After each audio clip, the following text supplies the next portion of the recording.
Welcome to Let's Talk Near Death, the podcast show where we talk about life, death, and experiences somewhere in between.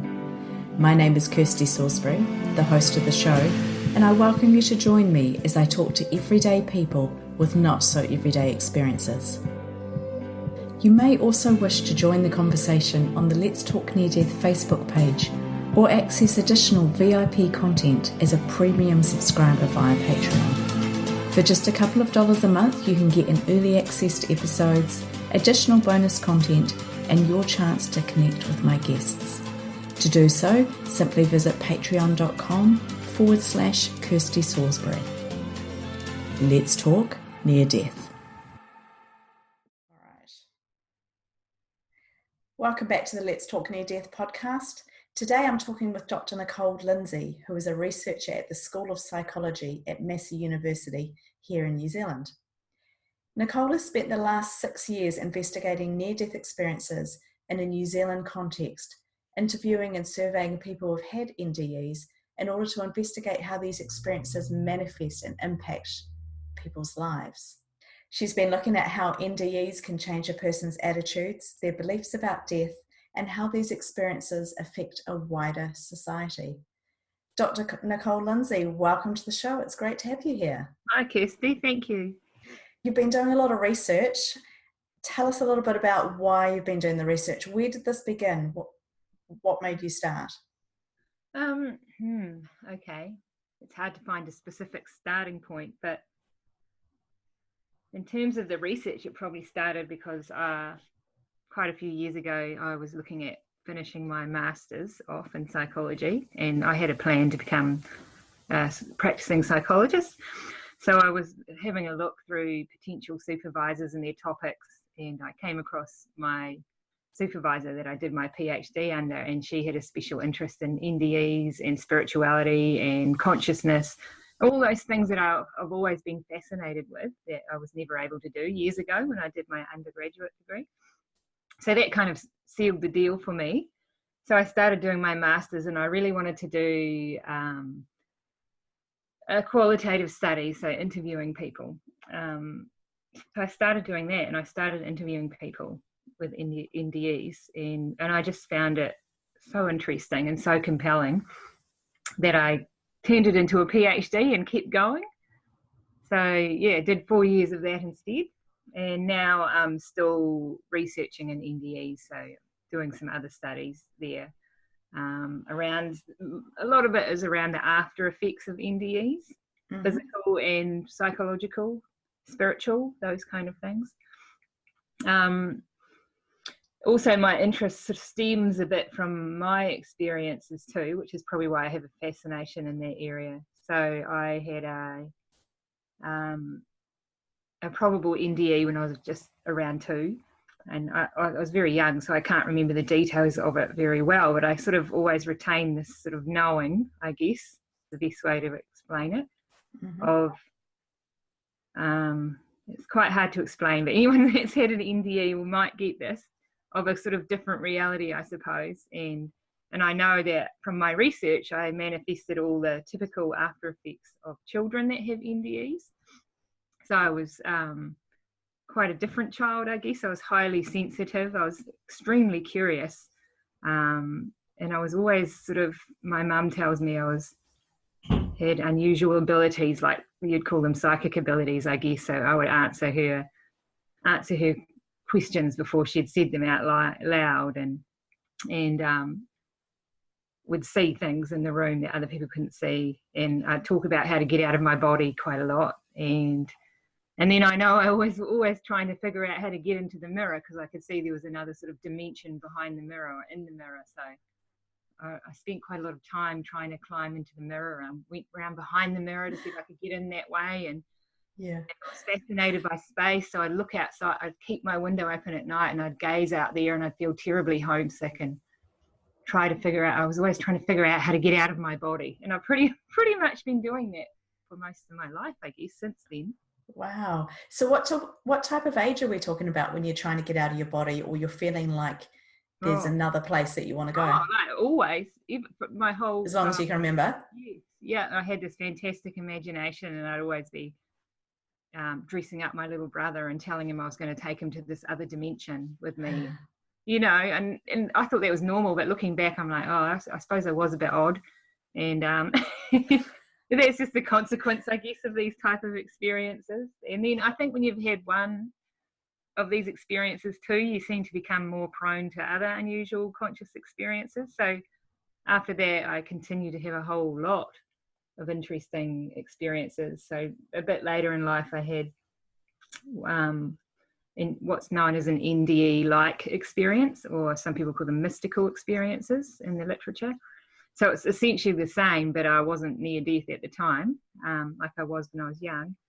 I was meditating, and I, like I always talk about it, like popped out the hatch of my mind. And, well, I won't go into that now, but anyway, it was quite a profound experience. It's very much like an NDE. So all those sort of things led me to do what I'm doing now. Yeah.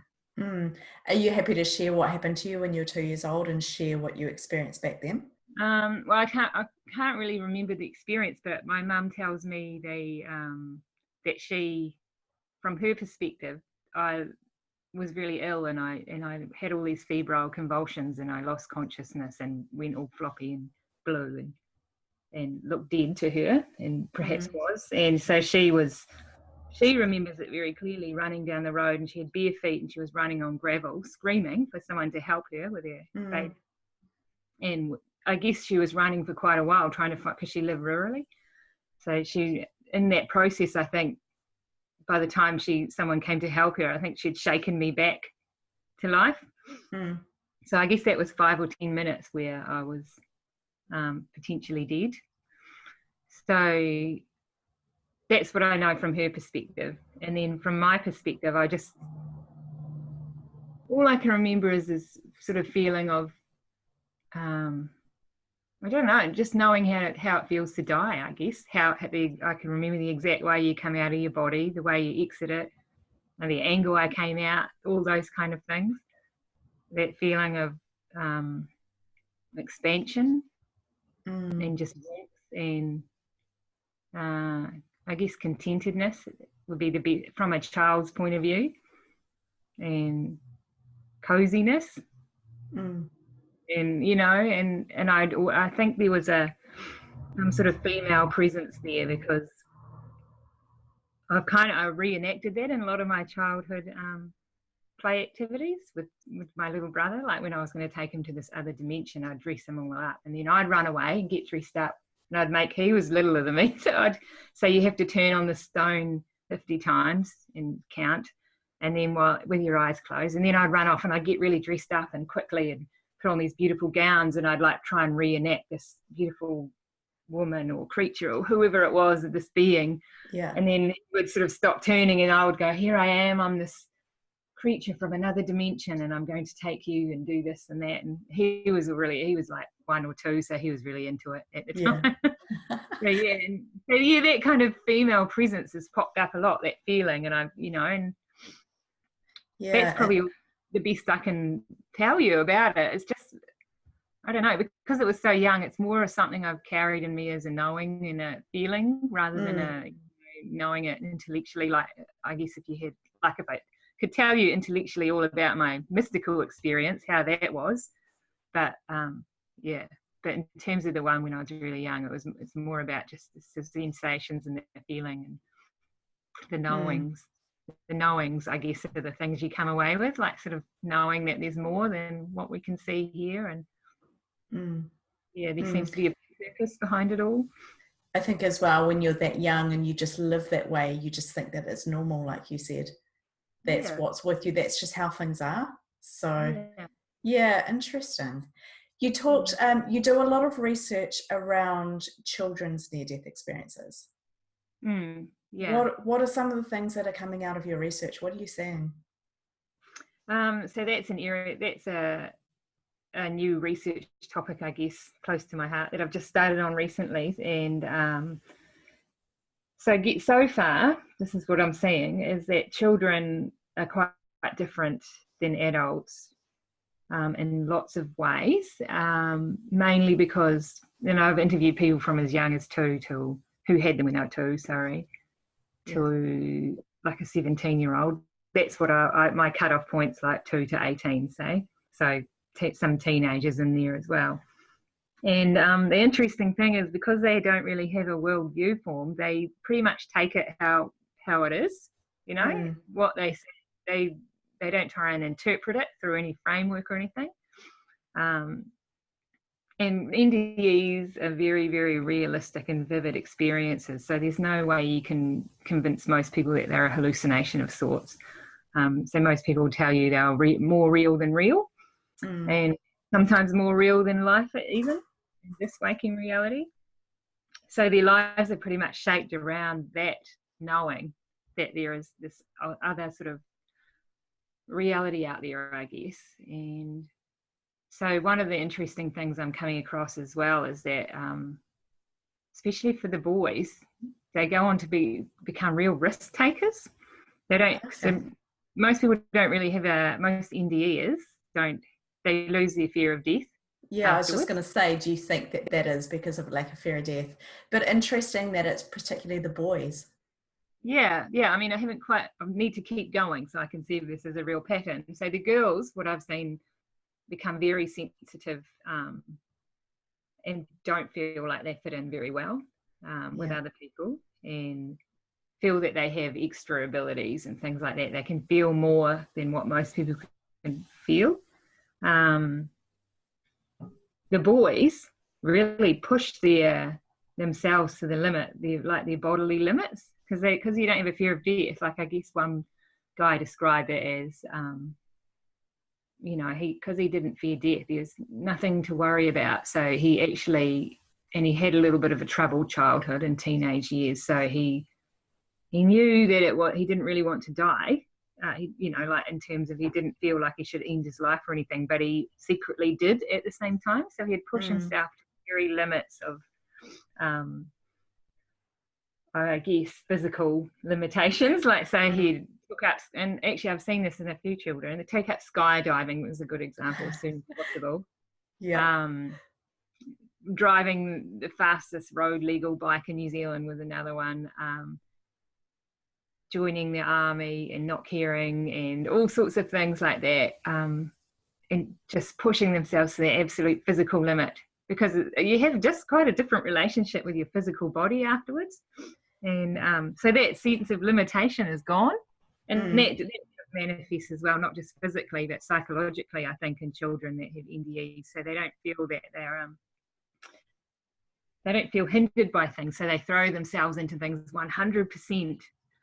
I think somebody I interviewed yesterday said they like suck the life out of, like, a marrow out of the bone, out of everything you do. And it was kind of true of me. My husband always talks about my obsessions with things. When I get something, I really get into it.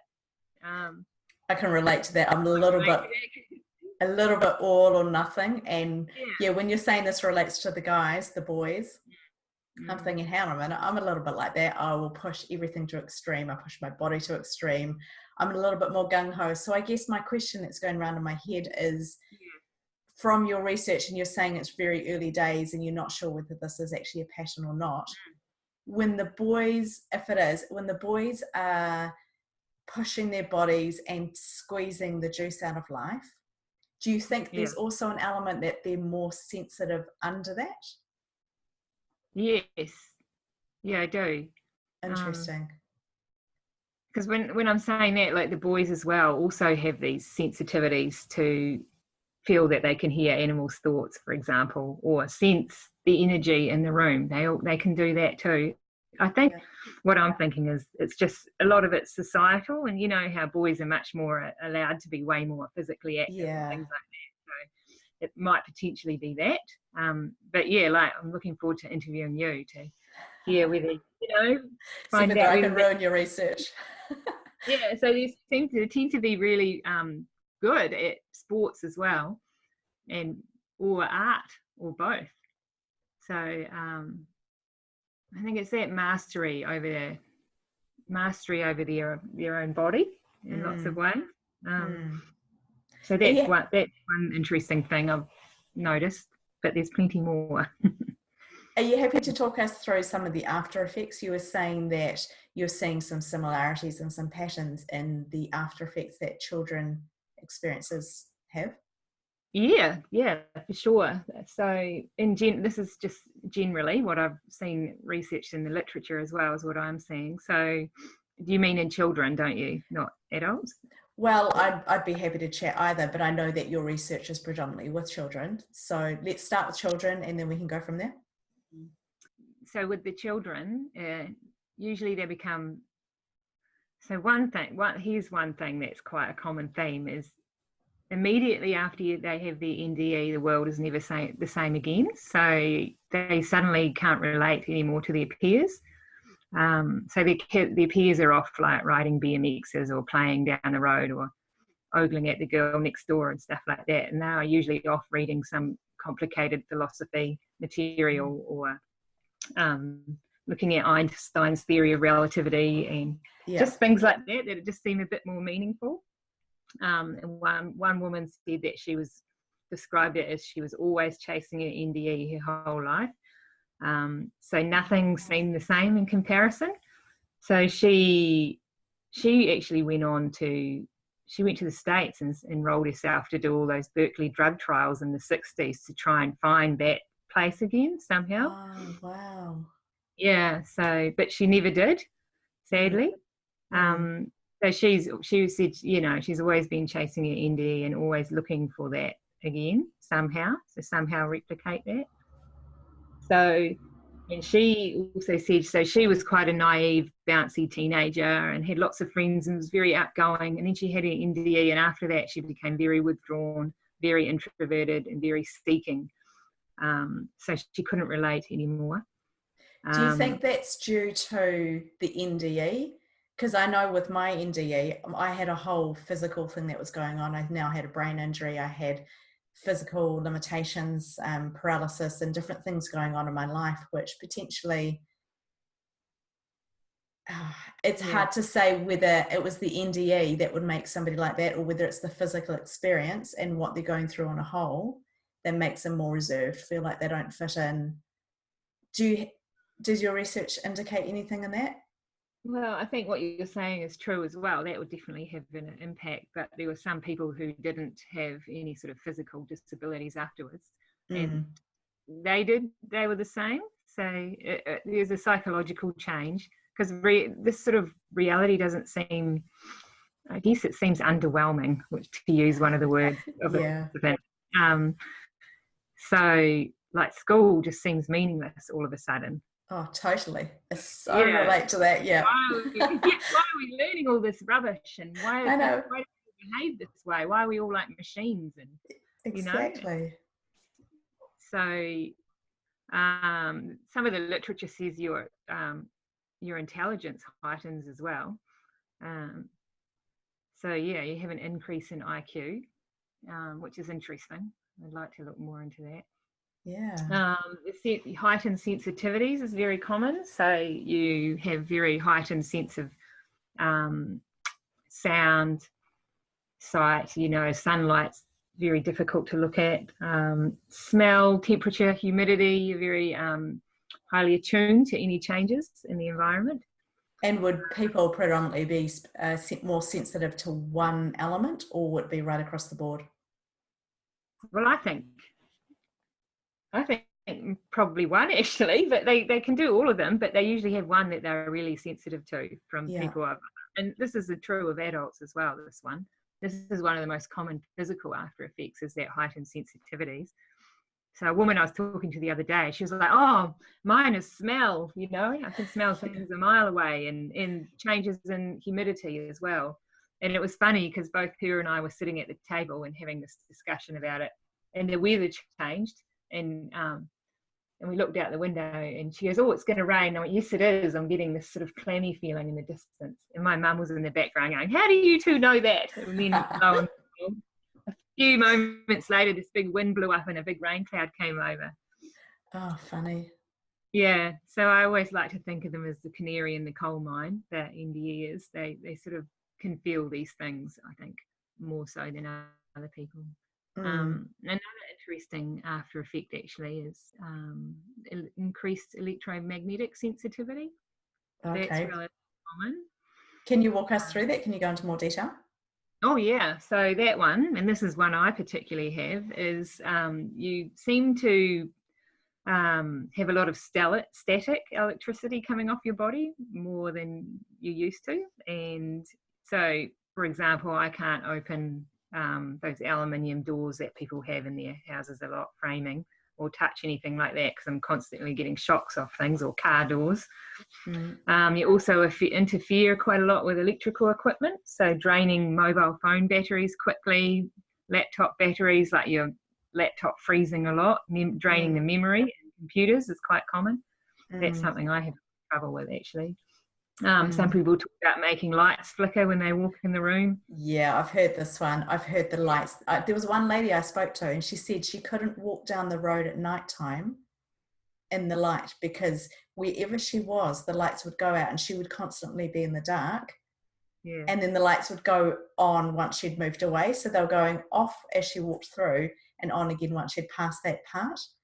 The other interesting one when you talk about that is watches. I've heard of quite a few people now who can't wear a watch because I guess we're talking about the olden, where the clock face, the hands go round, but the watch would stop all the time. I would be really curious to know how that works with today's watches, technology. I mean, I've got an Apple Watch on here, and I wonder whether there's any change in that where that's less common because of technology. Yeah, I wanted to do a study on that, actually, the watch one, because that should be relatively easy to do, I would imagine. How common is that people have issues with watches or lights? That's common. That's when they've looked at some of the psychophysical after effects, the physical ones, the electromagnetic sensitivity and the ability to affect electromagnetic equipment is probably about 70%, I think, of people have that one. Wow, like that's the high one. Yeah, so yeah, because even when I was talking about that the other day, Mum said, "Oh, when you were young, you could never wear a watch," and I was like, "Oh, couldn't I?" And she went, "Yeah, you're always complaining about them going funny when you wore them," and I was like, "Oh, I can't remember that, but that would make sense." Yeah, so watches stopping is a common one, losing time quite quickly. Do you have that, Kirsty? No, not so much. I can hear light. That sounds really weird. I can hear. Oh, yes. It's a very high pitched staticky sound, and if I can go somewhere, I can hear the electricity, hear the lights. I can see the air as well. That's a really interesting one. Yeah. Gosh, I can't wait to chat to you and do more detail. But I can physically see particles all through the air. Yeah, I get that too. I don't know. Somebody might write in and go, "Oh, well, that's completely normal." I don't know if it is. But and the little sparks as well. I see little light sparks. Oh, yep. Orbs and like blue sparks and things like that every now and then. And I don't. Yes, some people get that. Do you get that one? Not so much that one. The sparks a little bit, but not so much orbs. Yeah, the sparks. Yeah, they're always going for it in the background. It's kind of fun though, right? Yeah, and I find that they ramp up when you're having sort of a spiritual conversation. And my consciousness shifts a little bit, like when I'm talking about this stuff, I kind of, I don't know, I go out a wee bit. Yeah. And then suddenly there's sparks flying everywhere. It's quite interesting. So yeah, that the other one that you talked about, I think it's called synesthesia, is it? Synesthete. I'm not sure if I'm pronouncing it. I'm not sure. But that's where you can combine senses, so smell, colours, or hear, light. Yes. Synesthesia, when colours, sounds might have a colour associated, or you can so you see sound them. like you might have that one. I don't know. I wouldn't have thought that I did, but then, I mean, I've doubted a lot of my stuff over time, so who knows? I totally get that, hearing the tiny frequencies that other people can't. Like, I'll be often like, "Can you hear that really annoying buzzing, whirring noise?" Hamish is like, "No, I can't hear anything." And I was like, "It's driving me crazy. I'm going to find it." Yeah. So that's pretty common. Oh, what else is there? Oh, the sleep. Well, I've just finished a study on changes in sleep habits. After an NDE? Yeah, so the findings of that were that, so NDEs on average sleep about 6 hours, which is significantly less than the average of about 8 hours in New Zealand. They also take longer to fall asleep, and they have more, they wake up more, so more sleep disturbances, really vivid dreams. They'll wake up more in the early morning, like 3 or 4 o'clock in the morning, a bit more. Is that coming from your research from the children that have had near-death experiences, or that's across the board? Yeah, that's across the board. That was, I can't remember how many NDE, 120, I think, people we surveyed in New Zealand. Yeah. Who had NDEs. Yeah. Yeah. So that's another interesting one. I don't have that one. I love sleeping. So yeah, me too. I love it. If that's a kid thing as well. That might be a difference between adult and children. I'm going to find out about, because I think we love sleeping. Yeah, I love it. How do you refine your research? Like, even as we're talking and you're saying, I'd love to look at that, and my mind's going off and I'm thinking all of these things that I would love to know more information about. How do you not get distracted and start going, okay, I'm going to research this now, and then over there? I have a little bit of shiny object syndrome in my life. Oh, well, no, I'm like you. Can you tell by this conversation? Like, we're all over the place. Here's another after effect, is we become what they call cluster thinkers. So most people think sequentially, so they think in a nice logical straight row, and instead, like, we have like light bulbs going off in 50 different directions, and so we're all like randomly following different thoughts. Does that make sense? So thoughts in all these clusters all over the place. It really does. It makes it really hard for me to stay on track sometimes in conversations, and I have to try really hard to follow things. Yeah. Because I'm always thinking, I've got to research that too. I've got to ask about that. And I love it. I'm so interested in this. I think if anyone's listening to this conversation and they're relating to some of this, please do feel free to drop me a line, write into us, and tell us how you connect with us, what your symptoms are, what you relate to. It'd be so great to know what's going on for our listeners as well.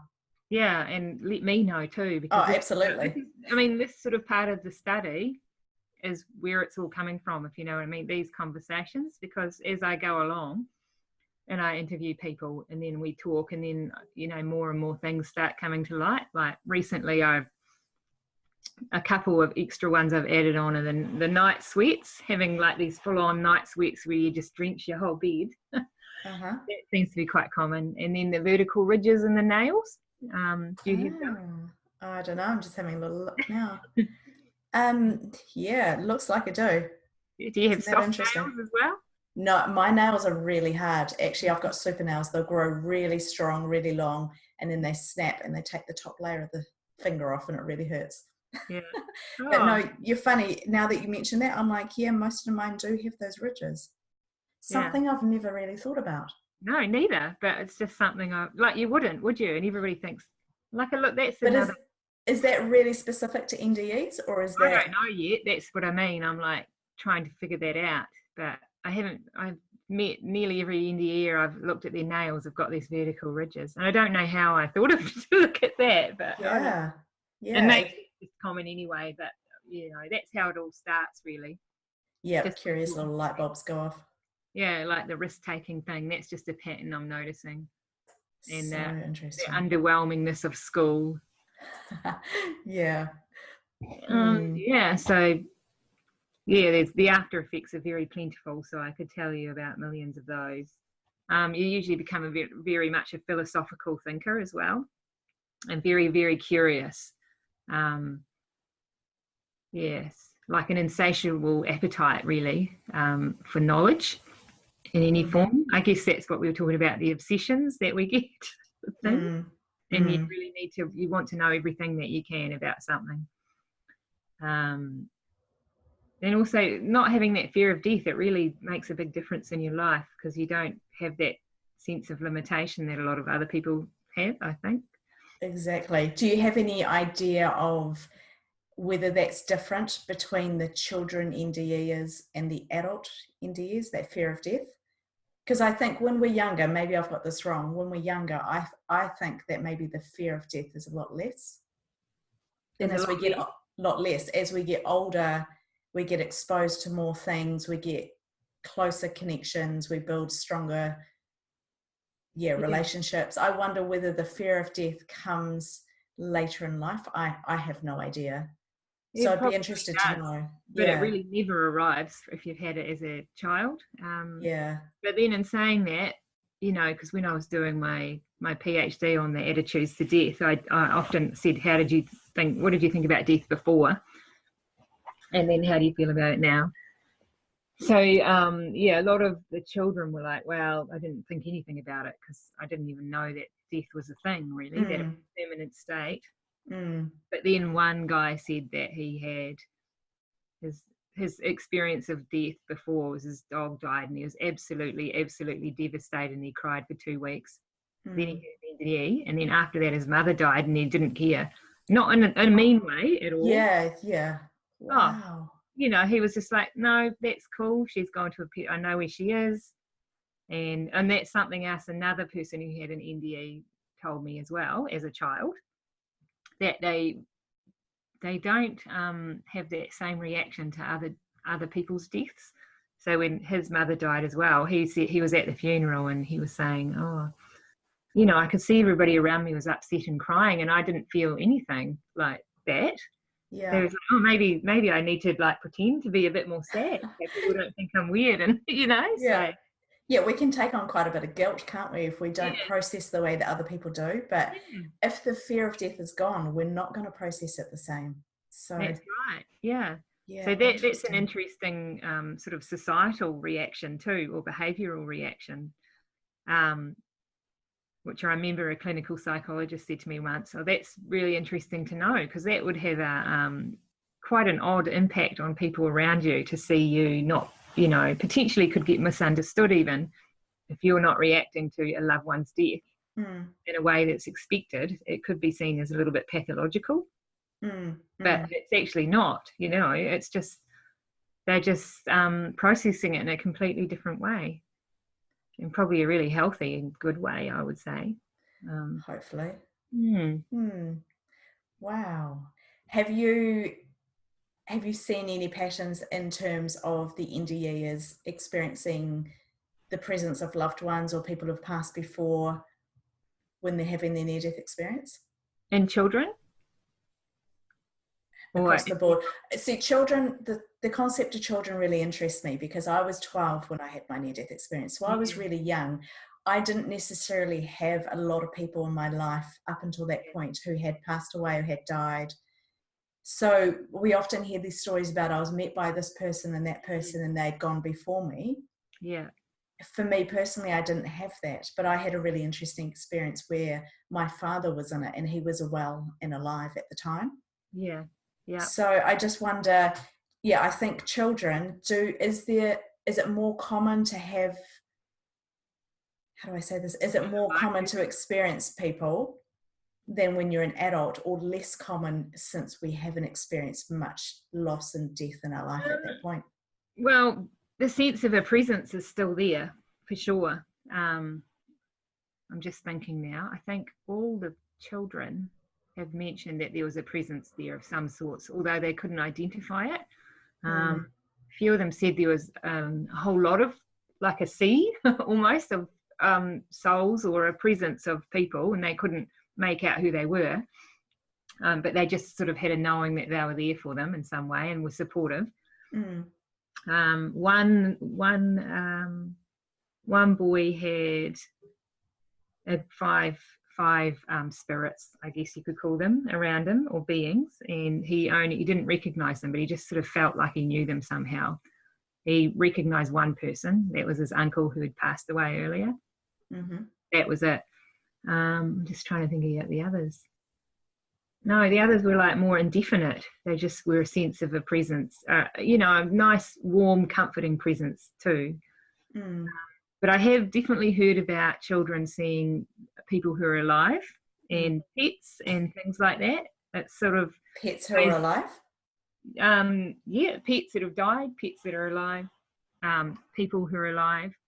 Yeah, okay. So that some NDE researchers, they've sort of come to the conclusion that you see what you need to see that will comfort you when you're when you're sort of moving through that. And so if as a child, and one child saw Santa Claus as well.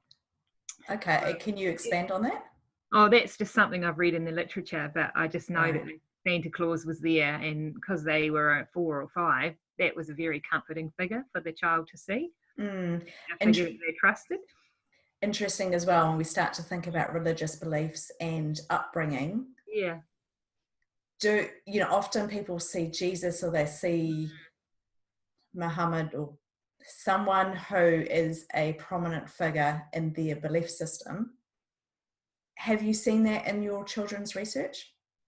Nope, I haven't seen that once actually. And that's why I'm really, really interested in interviewing New Zealand children and New Zealanders in general, because we're a highly secular society. Yeah. So I think that what we're really looking at is the core experience when it's stripped back of all those sort of interpretive frameworks that are often around NDEs, because we see it's quite common for a person within a specific culture to see a religious figure that they're affiliated with or a cultural figure.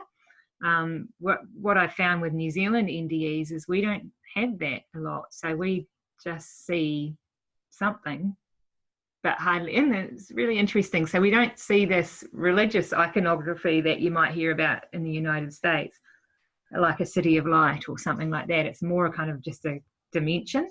And there's usually, when they do see a figure, it's mostly people that have died, relatives that have known, or just some sort of undefinable being that appears to be like a spirit guide or something like that, I guess you would.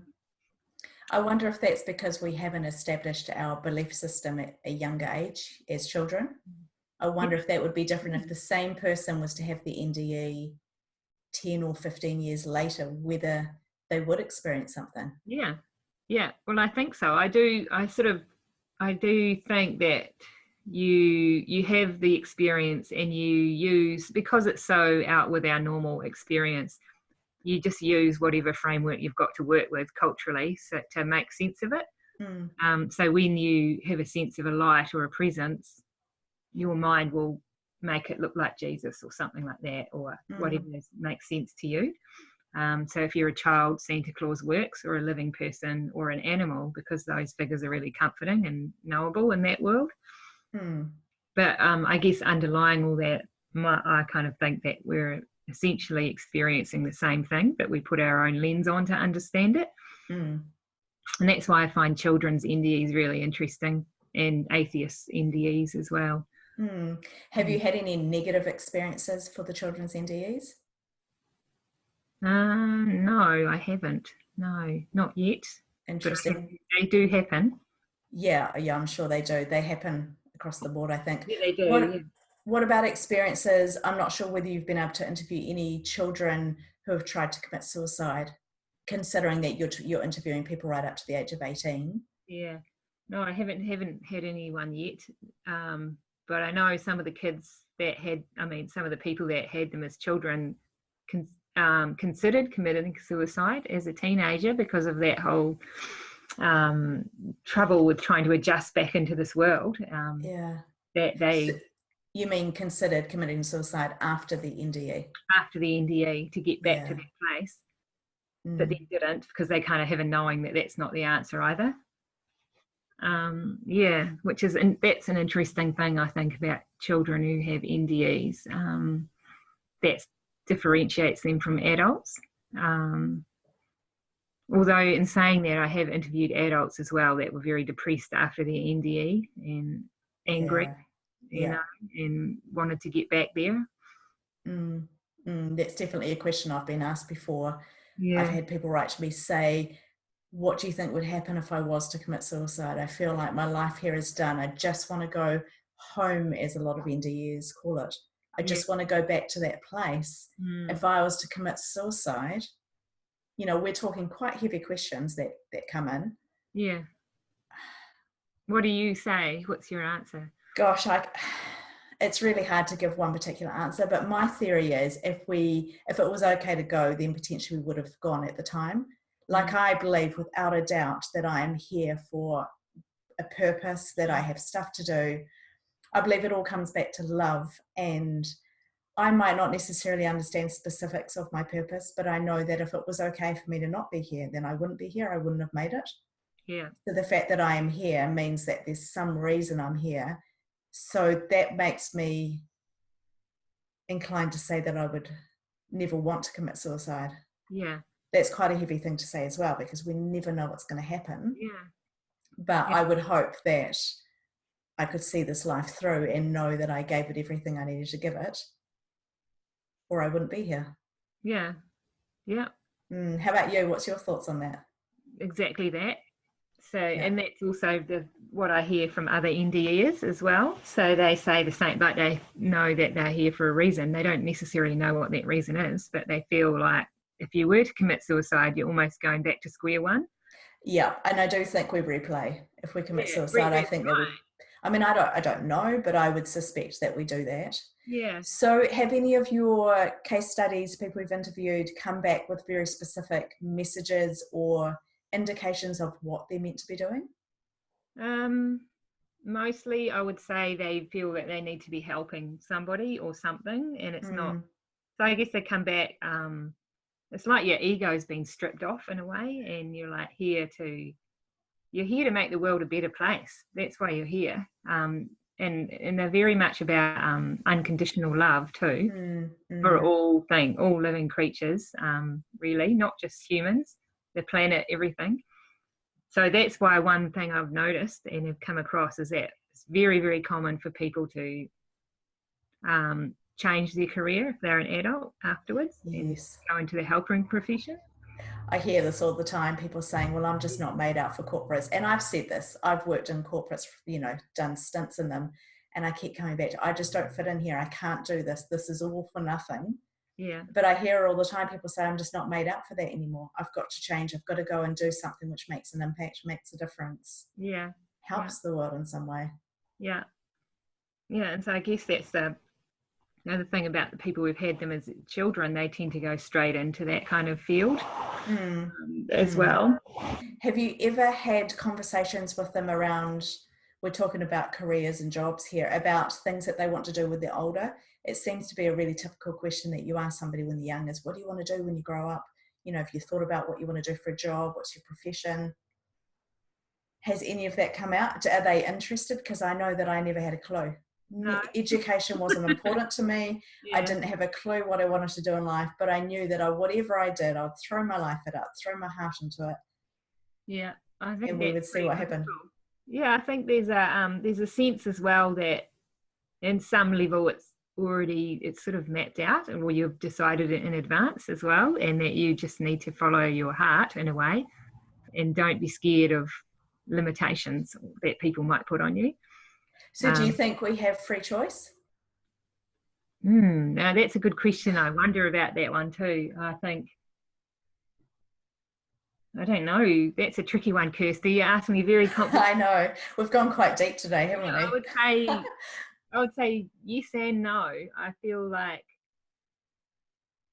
I do, and this is my opinion, and from talking to people as well that have sort of foreseen, because it's quite common for a lot of people to foresee their future as well in an NDE, or what they should be doing, or some aspect of the future. So I feel like it's already known at some level, but I think within that you might be able to change it, but I'm not sure about that. Because you kind of get all these little signs sometimes. I don't know if you do. When you seem to be on the right track, you start getting all these little coincidences happening, and things just start working quite well, and I always feel like it's a little confirmation that you're doing the right thing. Exactly. And I think when we're doing the wrong thing, I feel that just as much as doing the right thing, I really feel like this is not the right thing for me. And sometimes, there's a lot of learning lessons. Sometimes it can take a while to get to the point where I'll give something up, or I'll realize I'm really not meant to be doing it. But I live very much by how I feel. I live very much by, does this connect with me? Does it feel good? Am I happy? And if there's the grating and I feel like, no, this isn't sitting right with me, very, very difficult to continue. Yeah, always. I totally agree. Isn't it? I know. I almost feel physically sick or something like, when it's not right. Yeah. And I think that's where I live my life. I do believe we can change our circumstances. And I believe that what we do today creates tomorrow. The little things create the big things. I very much believe this. So when it comes to free will, Oh, it's such a tricky question, because I do think that we can choose so much, but I will always be listening to, is this aligned with my purpose? Is this what I'm meant to be doing? And I think that's the difference. So maybe there's free will within a constrained plan. That's kind of probably how I think of it. Like, I always liken it to a computer game in a way, where there's lots of different options you could do, but you might not get to the end of the game. Yeah. And then you reset again and come back and you still have the same challenge, right? So do you think that's what we do in life? If we don't complete our Oh, purpose or our task, we come back?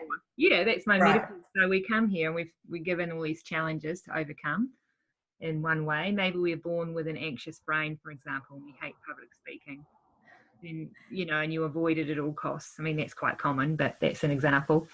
Then I think of it as, well, okay, so that's an obstacle that's been put there for a reason. So it must be something I have to overcome. It's like the game again.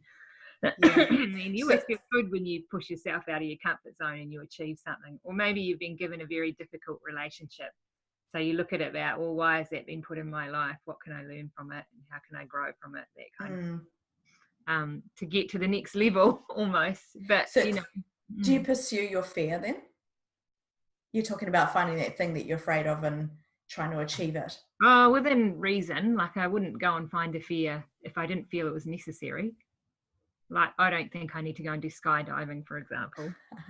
But some people might think that that's their thing, their challenge. Mine would be different. Any personal, everybody's got their own personal, I think they all know, you know, at some level, I think that this is my challenge or that's my challenge. Or Gosh, it's so interesting, isn't it? Any conversations with the people that you've interviewed around reincarnation, coming back, not fulfilling purpose? Yes. Is that a common thing that people feel that they've been here before? Reincarnate, that's interesting actually, because I did a paper on that. I researched that as part of my studies as well, thesis, and about what the post-mortem beliefs were of people who had NDEs. So NDEs are much, much more likely to align more with beliefs that are considered Eastern. So reincarnation is quite common. And the other one is what's called disembodied spirit. So it's more of a feeling of becoming one with the universe, and you sort of lose your personal identity. You just expand out and become one with a greater energy. So that's pretty common for NDEs to have that, and the reincarnation one as well is common. So definitely I see come across that a lot. And in the whole sense of purpose as well is very, very common. Like, I feel like I'm here for a reason. I don't know what it is necessarily, but And often, people will say, I've had other lives before, and I've had other challenges, and if I'm going to keep having the same challenge until I overcome it, basically. So that's what we were going back to. Suicide, I don't think you'd be judged for committing suicide. You'd judge yourself probably, because then you're like, you've just hit the reset button, then you're back to square one, and then you're going to have to do it all over again. So I just sort of see it as like, well, you may as well just get on with it. It doesn't feel comfortable, or it's quite difficult sometimes to overcome some of life's challenges, but I think that's why they're there. That's my personal belief anyway. Yeah, that aligns quite well with what I think as well. What else? Well, so we were talking about the after effects. I'll just try and think of some more common ones. So the most common ones that Kiwis have are their life purpose one. Heightened spirituality, so you become a lot more spiritual, less religious, more spiritual.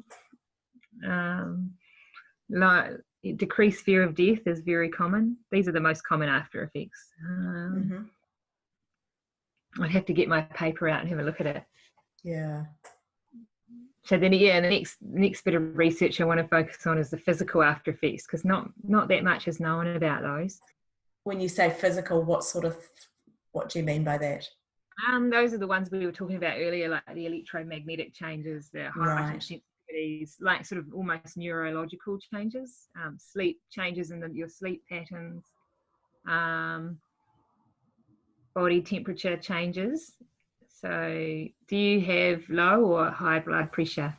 low, extremely low, to the point that people sometimes don't find it. The doctors will always comment, gee, your blood pressure is really low. So now I'm at the point when I go and they put the armband on me, I always say, just so you're aware, my blood pressure is very low. Yeah. Same here. And like it sort of flummoxes them sometimes because you look quite healthy. And but I'm like, yeah, it's always been that way. But I can get a little bit hypoglycemic as well when I don't eat enough. Oh, So yeah. But I love to eat, so that's okay. Yeah. So I need to eat. Yeah. So, yeah. Oh. Yeah. That's another one, I think, the low blood pressure. Yeah. But all these things, it's not necessary. If you had an NDE out there and you're like, oh my God, I've got high blood pressure, but that's that happens too. It's just that these patterns pop up. Exactly. And I think if we don't have the things that we're talking about, that doesn't mean our NDE was less significant or it wasn't real. It doesn't mean any of that. This is simply research and the findings that you're seeing so far. I mean, I hear at different ends of the stories, I see and hear all sorts of things, and they can be black and white to each other. Yeah. But they're still valid for the individual. And I think we've got to really focus on that. Yeah. That's right. Yeah. And some people might only get one, like the light sensitivity to light, they might have that one and none of the other ones. And other people might have a different one. So everybody is different. Do you think we get more depending on the length of our NDE?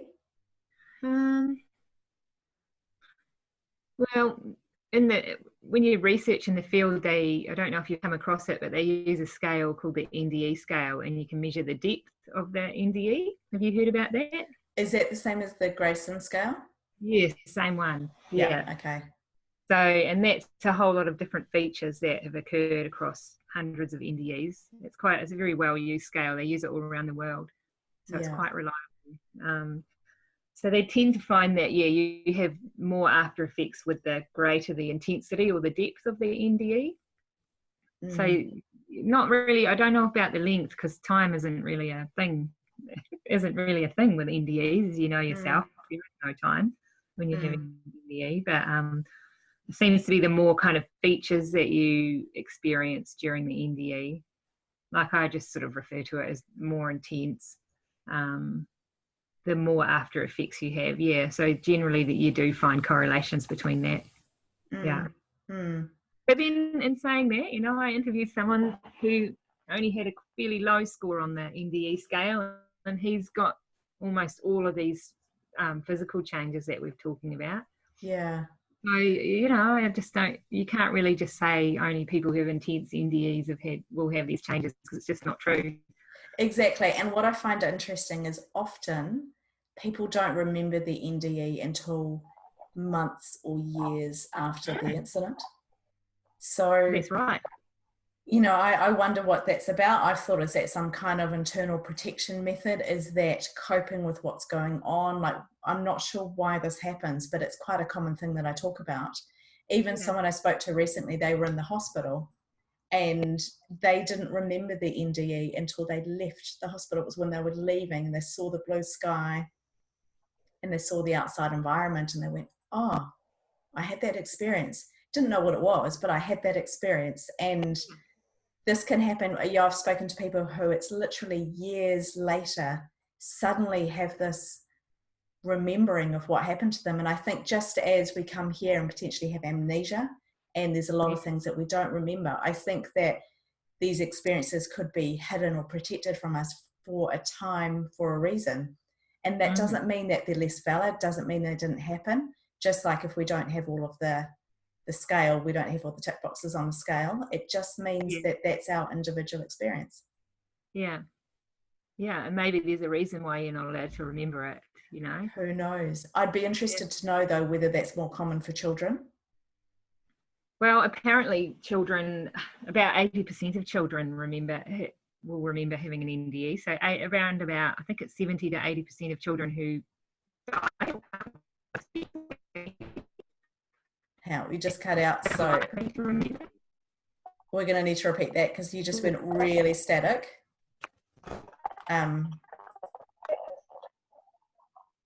Yeah. Okay, so if you can, oh really? Have you got anything open that you can close? I've got, what have I got here? Sorry.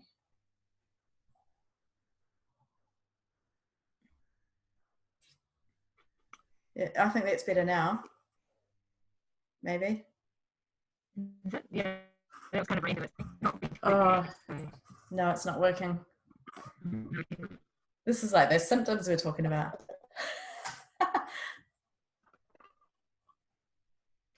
Stop the video. No, that makes no difference.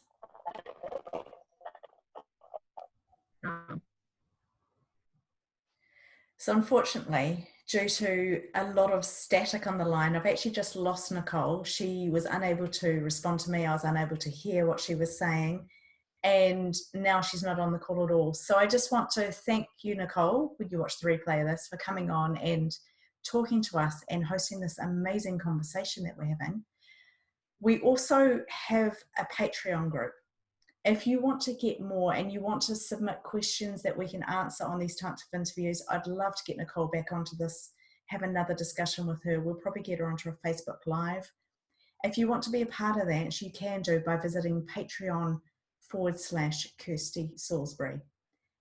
For just a couple of dollars a month, you can get access to our private Facebook group where we're going to have guests coming in and out, where you can ask your questions, submit your questions for these interviews. And it's also going to help me to be able to do more of what I want to do. I feel a very strong call to be doing the work that I'm doing. And it would be great to have that little bit extra support if you're in a position to do that. So Nicole is gone, but unfortunately, we will just keep rolling. So I'll end this conversation here and say thank you to Nicole and let you know that we'll be back very soon with more episodes of Let's Talk Near Death. See you soon. Thanks for joining me on this episode of the Let's Talk Near Death podcast show. If you've enjoyed it, please share it with your friends, tell people about it. I'd love to get these messages out there. Don't forget you can also pick up your VIP access pass for additional content at patreon.com/Kirsty Salisbury. You can connect with us via the Let's Talk Near Death Facebook page, and I look forward to catching you for another episode soon.